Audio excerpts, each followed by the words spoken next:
បាទសួស្តីអ្នកនរចឹងក្នុងវីដេអូនេះខ្ញុំនឹងបង្ហាញអ្នកនររបៀបការតេស្តដៃ game D3 ជាមួយនឹង emulator PPSPP នៅលើទូរស័ព្ទ Android ចឹងក្នុងនេះដែរឥឡូវខ្ញុំចាប់ផ្ដើមបើក controller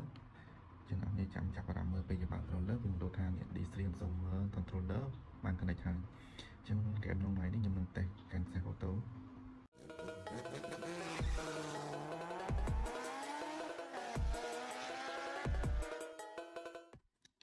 ចាក់ជាបានពីឆ្វេងស្ដាំ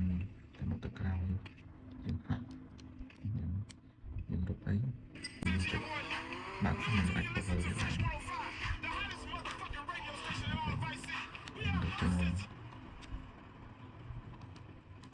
ក្នុងនេះដែរយើងចុចអានេះមានញាប់ហ្នឹងវាមុខងាររបស់ emulator យើងចុចអាហ្នឹងគឺវា fast forward ឲ្យលឿនហ្មងហើយជាមួយនឹង emulator PPSPP យើងចុចប៊ូតុងនេះมันចូល menu យើង